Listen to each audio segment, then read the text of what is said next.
السلام علیکم عزیز طلباء، جیسا کہ آپ جانتے ہیں کہ ہم نے خط کا پہلا جو حصہ تھا وہ ہم نے پڑھا تھا کل، اور آج ہم خط کا بقیہ حصہ یعنی کہ خط کو مکمل کرتے ہوئے اس کو یاد کریں گے اور اس کو ہم لکھیں گے جی۔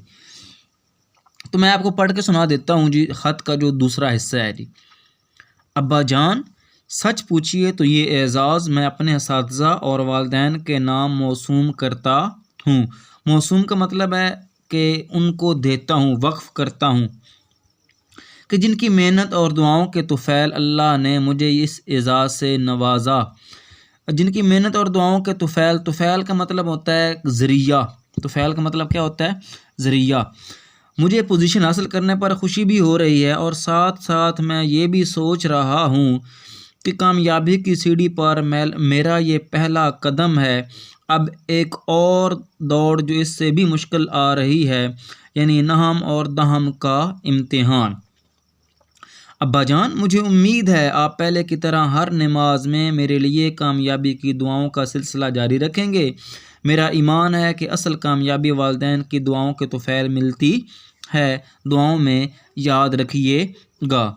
ابا جان، یہ آپ کو بتانا ہی بھول گیا کہ اس کامیابی کا اصل کردار ہمارے اردو کے استاد حفیظ الرحمان صاحب کا ہے، جن کی کمال محنت نے مجھے پہلی فتح عطا فرمائی۔ کیونکہ دوسرے مقامی اسکول کا طالب علم جو دوسرے نمبر پر ہے، وہ تمام مضامین میں میرے ہم پلہ یعنی کہ میرے مقابلے میں رہا، میرے جتنے نمبر اس نے حاصل کیے، مگر اردو میں اس سے 3 نمبر آگے رہا۔ اس کامیابی پر میں اپنے استاد محترم جناب حفیظ الرحمان صاحب کو دل کی اتھاہ گہرائیوں سے مبارکباد پیش کرتا ہوں۔ اتھاہ گہرائیاں یعنی کہ دل کی اتھاہ گہرائی ویسے ہوتا ہے جی بہت زیادہ گہرائی۔